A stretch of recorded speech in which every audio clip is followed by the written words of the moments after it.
Hey there. You all know me as Jacob, and I'm happy to be here as the host for All the Things Light. Um, Interesting conversation today, interesting thought. Many folks know that I am a swimmer. If you don't know, I'm a swimmer, love to swim. And as I've shared before, as it relates to all the things light, it's light occurs when you're paying attention, and light is always occurring. There's always a lesson to learn, or there's always a lesson to teach. And those are light moments. There are lessons to observe, to just to be witness to. Um, the goodness and the kindness and the peacefulness and the joy that is to be in this creation, in this existence. And I know that for an absolute certainty.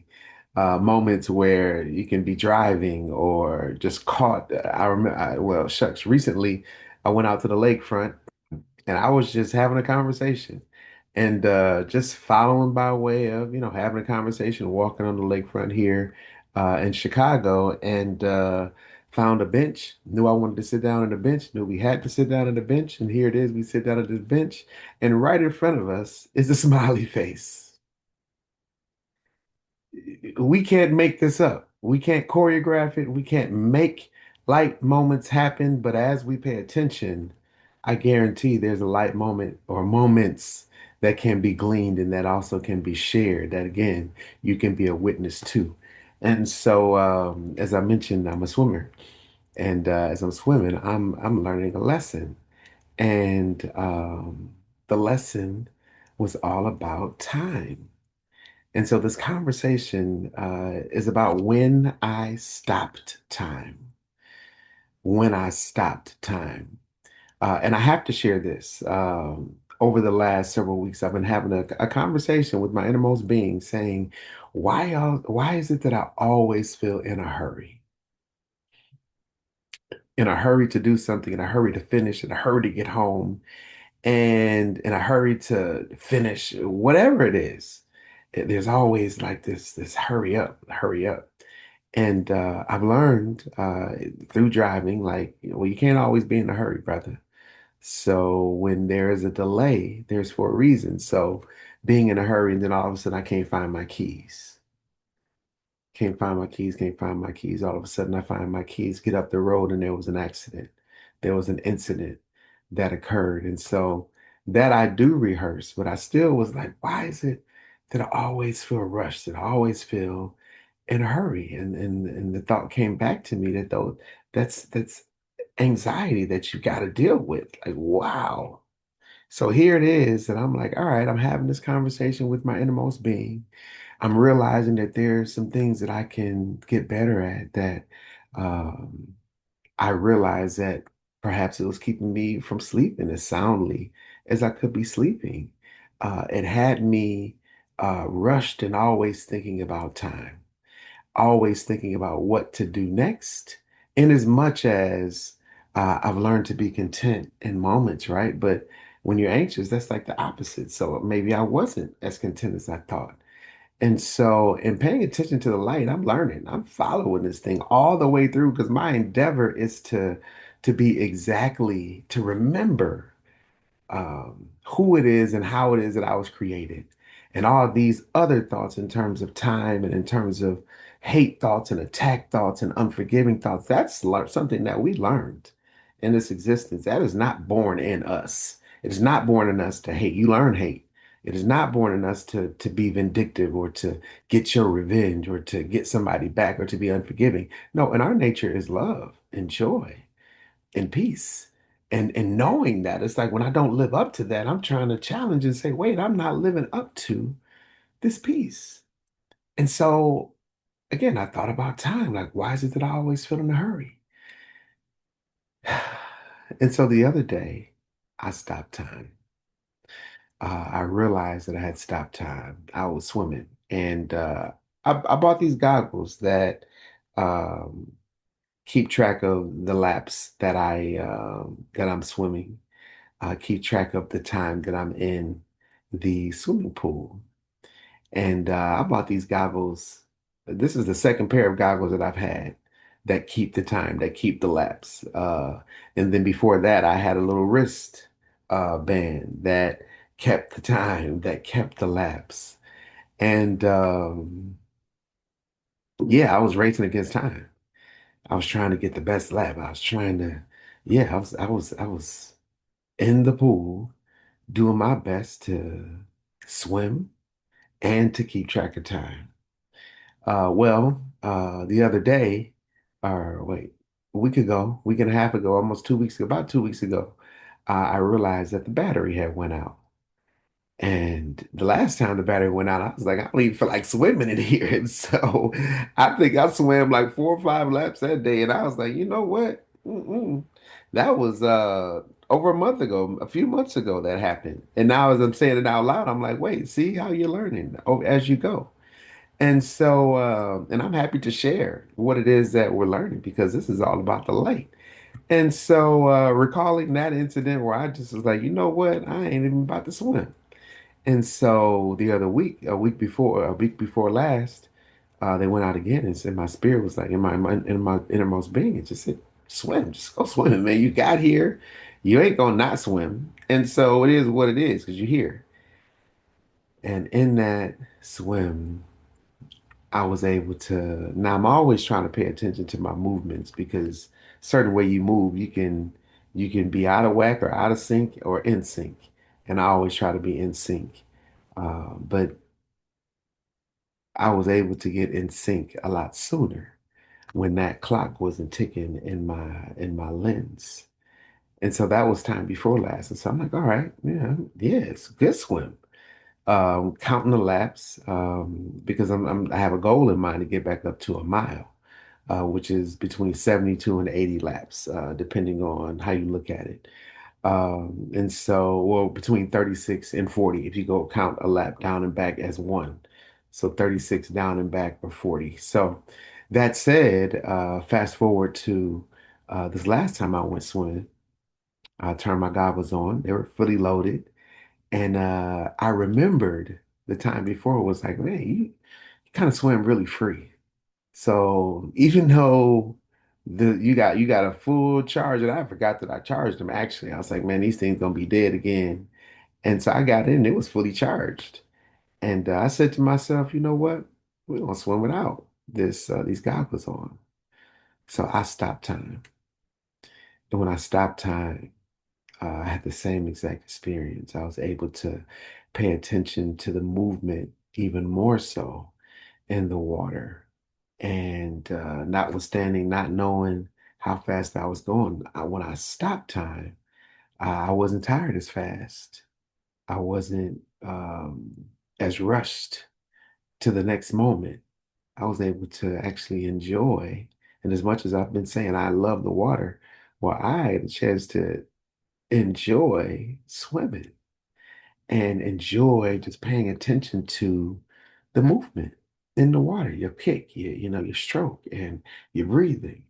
And all of that became easier when I stopped time. And during the swim, it was like, wow, this is the next episode when I stop time. And then I began to think about other moments, the quiet moments, and the anxious moments that I've had. It's like, wait, it's because you've been considering time. When we think about aging, we're considering how old we are. Well, in as much as, yeah, we have birthdays and we celebrate those and year around the sun and all of that, there's a real opportunity to stop time, to realize that life is not about time. Life is about moments and experiencing those moments fully, enjoying those moments fully, and realizing that when I don't put the constraint of time on things, I can now enjoy this conversation. I don't have to rush off.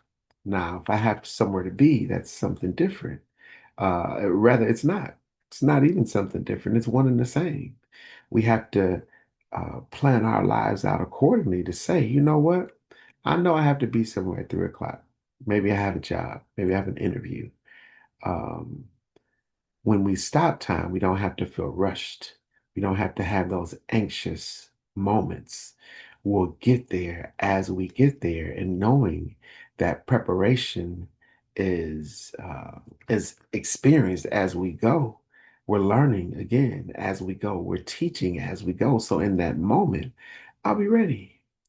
When I know that I got to be downtown, I try to leave out of here at least an hour, hour and a half ahead because and depending on the day of the week, because I know I have to get down there and get my hair cut. But when I'm driving, because I leave so early, I don't have to zoom in and out of traffic. I can, like I said before, if somebody's coming up behind me real fast, I can get on over and let them go on and proceed ahead. And my thought on them is, and I'm training myself, you all, is to say, I hope that they get there safely and everybody else on this road, notwithstanding other people forcing you into their time zone, into their hurry. No, no, no. Not when you know that you actually control time, when you can actually stop time. That's the ultimate lesson that I learned is that time does not control me. I control time. It wasn't about how swift I got through that water. It was the fact that I was able to get through that water and enjoy it. And even in doing so, I believe that if there was a time clock, my laps would have been that much better, that much faster, because I was not paying attention to that constraint. And so, such is life. When we pay attention to constraints, we put ourselves in these boxes. And very, very, very little light can come into a box. Think about it again in terms of the light. But when we free ourselves outside of the box, the light can come. And the light will share and teach lessons. And the light will allow you to experience and enjoy that walk in the park, even that drive on the way to work. I know I got to be there at 9 o'clock, but I can enjoy it because I'm not rushed or anxious as a result of somebody else's time, but I'm getting there in the time that I'm supposed to be there and having peaceful thoughts along the way, not a thought of being rushed, not a thought of being hurried. And so as we move through life, what I appreciate is that I had the conversation with myself first. And that's how these lessons come about. I'm having conversations with me. Because I have a background in education, but I am compelled to share. These are compelling moments because I just know that because the light is who we are the generation of the light. We just need reminders, and these reminders can bring peace to someone's life, hope to someone's life, and that's what I know is true. Uh, Being an educator, speaking of, I had a young man tell me years after the fact um, that the fact that he met me in school gave him hope. I'm not, listen, this is these are compelling moments. Just being free to share in this way. I am learning as I go. I am growing as we go. And I'm happy to share because I know that these are seeds just being planted. And as we go, I shared during a previous episode that I'm currently building a website. And the goal is to bring everything together, right? To bring the podcast, to bring the music, to bring the thought, to bring the community, such that folks can share your thoughts of light. Because again, I've never endeavored to have a community where I'm the only one talking. I want to hear from you all. I want to hear your comments. I want to hear your stories and encouragement and teaching about the light that you experience. What are you noticing?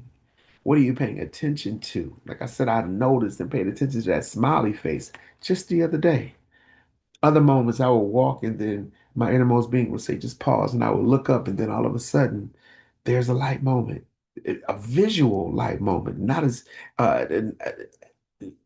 notwithstanding the fact that we have these thoughts internally, and when we have the manifestation in terms of our sight to see these light moments, it's simply a representation of what's on the inside. So I'm glad to continue to be able to share what is coming up from the inside in terms of these light moments. I'm looking forward to sharing more and to hearing more because as we teach, we learn, as we share, we grow. Let us continue to grow up and walk towards the light together. Grace.